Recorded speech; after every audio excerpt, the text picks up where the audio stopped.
Hello crazy gang, welcome back to another Mr. Smelly video. Today we're going to look at 4 well-known fragrances and I suggest 4 great alternatives in my opinion. Before that, I'm very sorry to say we've got another interjection here from Ronnie Kendall from Ronnie Kendall's Scent Hole. Here he is.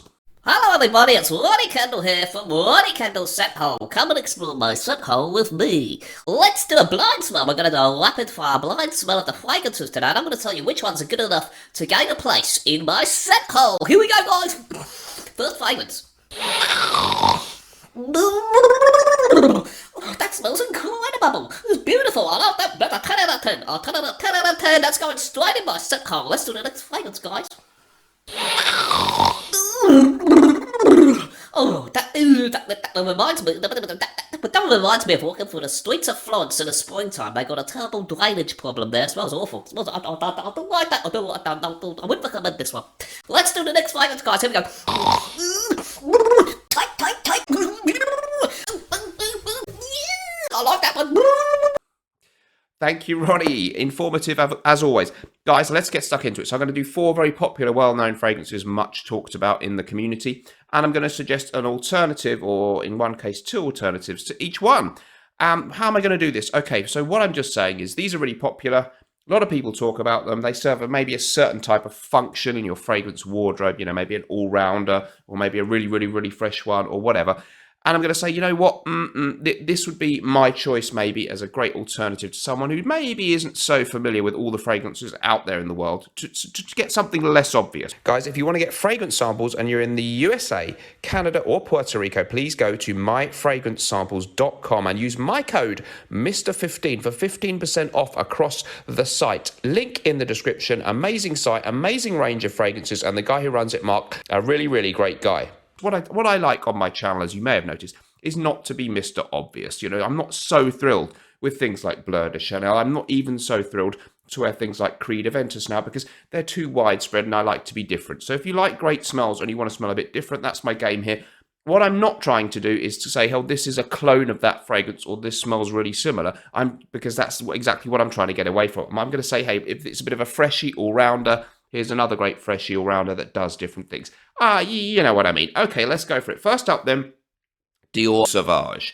I guess I'm talking about the original Eau de Toilette or the Eau de Parfum, whichever version. There's a similarity between all of them. Let's talk about the original Eau de Toilette. It is a very well-composed fragrance from perfumer Francois Demachy. You can't take that away from him. Great perfumer. It's one of the original prototype or classic blue fragrances as we call them now. It's fresh, it's vibrant, it's a little bit synthetic smelling. It's a little bit screechy, but it's very it performs well. It projects through the air, very fresh, very versatile. But it's too well known for me now. Your friend, the guy at your local garage, wherever, may be wearing this fragrance. Okay, there's nothing wrong with wearing garage fragrances. I went to the garage today. The guy in my shopping centre, the guy, whoever.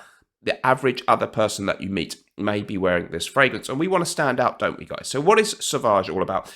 Actually, it was interesting in Gabe Oppenheim's recent book about Creed Aventus and stuff. He kind of said, even Sauvage takes some cues from Creed Aventus. So that ties in with the fragrance I'm going to suggest. I'm going to suggest instead, then, that you should wear CEDRAT BOISE from MANCERA. Price-wise, they're not too far apart, actually. You can get 100ml, or 120ml, sorry, of this in the UK.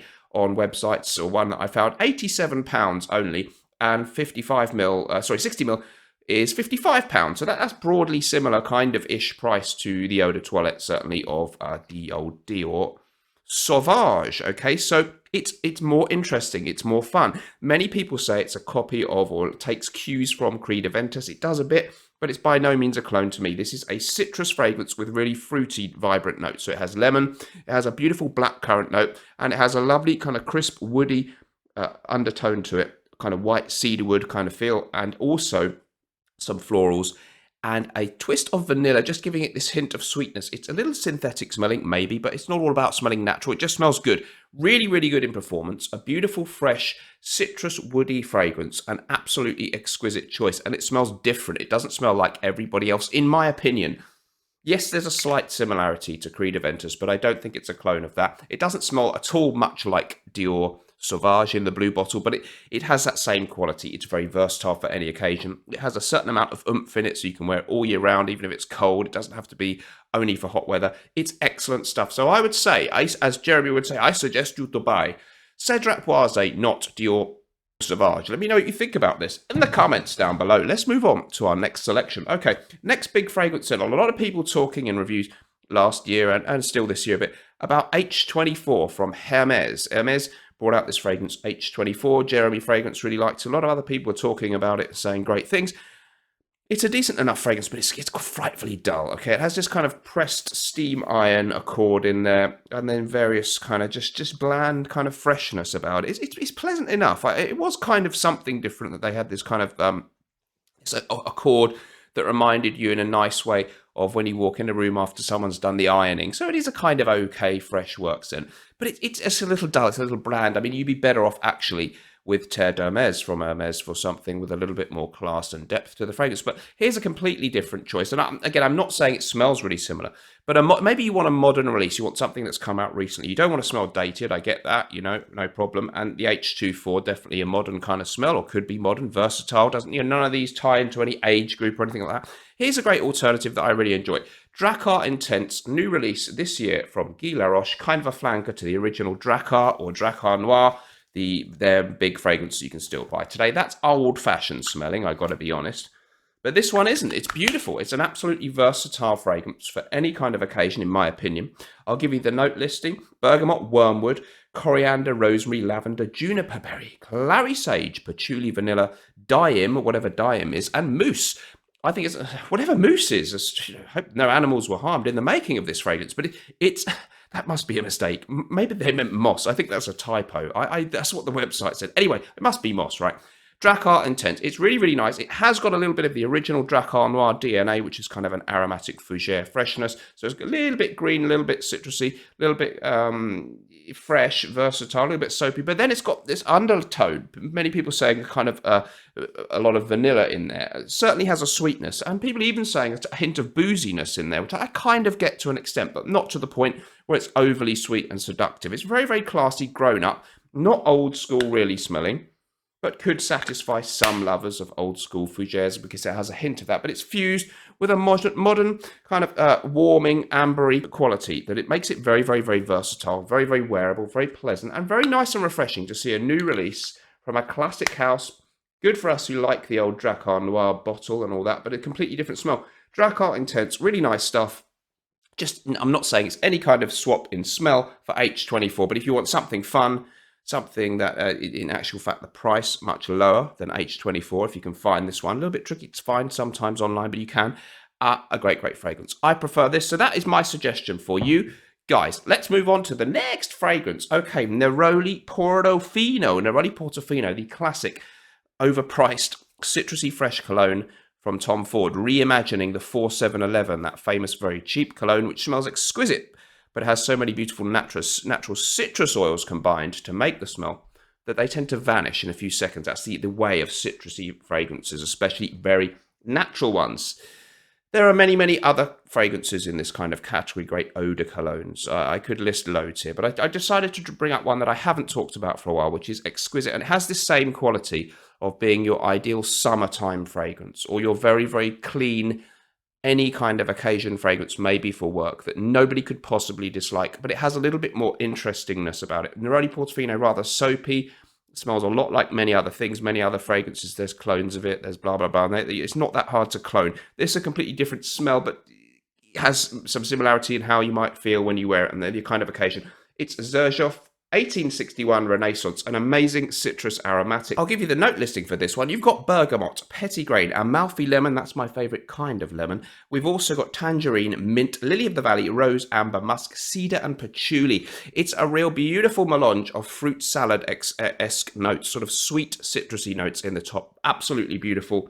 The mandarin, it's really, really wonderful and natural smelling. Just this twist of fresh mint leaf, again, gives it something different, something unique. It's magical, beautiful, classy. Really does make you think of, if you go on Instagram, someone's done a great, beautiful photo of the jammy person is off on holiday in the Amalfi coast of Italy, and you can see the blue sea and all these beautiful flora and fauna of the flowers on the cliff top and beautiful buildings. It really puts you in that kind of mood. So for the perfect Italian-themed, citrusy, fresh, exquisite fragrance, I would say go for 1861 Renaissance from XERJOFF. The modern bottle looks like this. Mine's a few years old, but whatever. It's amazing. It's more fun and different to me. It's more fruity, fun, and playful than the okay but slightly dull Neroli Portofino from Tom Ford. Projection and performance on this one, okay, not amazing. Likewise, Drakkar Noir, about average. And the MANCERA CEDRAT BOISE is strong. Okay, so let's go to the next one. We've got 4, and this is the fourth and final choice. So let me talk about this one. It's Viking Cologne. Viking Cologne from Creed, a flanker to the original Viking, and a good, versatile, fresh fragrance, but again, a little bit dull. Has some similarities to the original Viking, bit similar sort of to Terre d'Hermès, but again, just nothing imaginative or great here. Just an amalgam of other kind of creedy vibes, and pleasant enough, but just dull. Something you might get bought for Christmas if you'd already had Aventus the year before, and someone who didn't know about fragrances just wanted to get you something that's from a prestigious brand and is a good, versatile, fresh, masculine fragrance. Okay, and that's fine. If you, let's go for this one first. If you want to splash out, here's something much better from Creed. Go for Spice and Wood. Maybe you've got Aventus and you want something else, don't get Viking or Viking Cologne. I know it costs more money. Spice and Wood from Creed is amazing. Released in the same year as Aventus. Better fragrance to me, to my nose. It is spicy, it is woody. It's got a kind of clove, cinnamon mid. It has fresh citrus in the opening, and it has beautiful vetiver in the base. It's absolutely stunning. It really is a really classy niche fragrance that is worth the extra money, where the Viking Cologne, a little bit bland. It could be a designer fragrance. This has absolute class running right through it. The bottle design is amazing. It's very versatile, actually, but it's almost too good just to wear to work, but you can wear it certainly in the summertime, in the evening, and throughout the year. Anytime you want to smell amazing. Spice and Wood is stunning. It's worth the money if you've got that kind of money. I love Spice and Wood. Don't buy Viking Cologne. Don't worry about what's new or on trend. Don't forget Spice and Wood by Creed. One other option then, forgive me, this does tie in very well though. Viking Cologne, very versatile, fresh fragrance with a little bit of spiciness and stuff, and it is, it's pleasant enough, but it doesn't excite me. Bon Viveur from Naughton and Wilson, that's my brand. There's a link in the description, guys. Bon Viveur from Naughton and Wilson is amazing. Perfumer John Stephen, amazing citrus stroke, sheep percent, much less money than Viking Cologne. I can assure you the ingredients are exceedingly expensive. We're just not as big of a deal as Creed, so we can't charge that kind of money yet, but we're working on it, God knows. The note listing for this one, you've got lime, lemon, basil. I should know these off by heart, but I'm cheating. Lemon, grass, orange, mandarin, clove, pepper, watermelon, cedar, patchouli, oak moss, and Haitian vetiver. That's my favourite kind of vetiver. It's actually, joking aside, that is an expensive type of vetiver. There are others, so it made the expense of the ingredients go up when we insisted on putting that in. It's lovely. Really, really classic. Citrus aromatic fragrance mixed with some sort of green bitter sheep tendencies and spiciness. Can I compare it to things? Not too much. Some people have compared it to Eau Sauvage by Dior. Yeah, passing similarity, not that much. Some people have compared it to Chanel Pour Monsieur. Again, yeah, we were influenced by those kind of fragrances, but it's got its own unique qualities. Amazing stuff. There is a link in the description. Go over to Naughton and Wilson. Don't think Gravitas is our only great fragrance. Bon Viveur is stunning. And if you're in the USA, the site ordering on our website gets it shipped from within the USA. If you're in the UK, it comes from within the UK. So you don't have to wait ages. Let me know what you thought about my choices in this video in the comments down below. I will leave it there. Please subscribe if you enjoyed the video. Subscribing to me means you won't miss my other videos, and it does help me. So maybe both of us could win from that kind of scenario. That could be a win-win situation, right? I'll leave it there. See you in the next video. Remember, whatever you're doing in life, let's project. And sometimes life may stink, but we can always smell good. Bye-bye.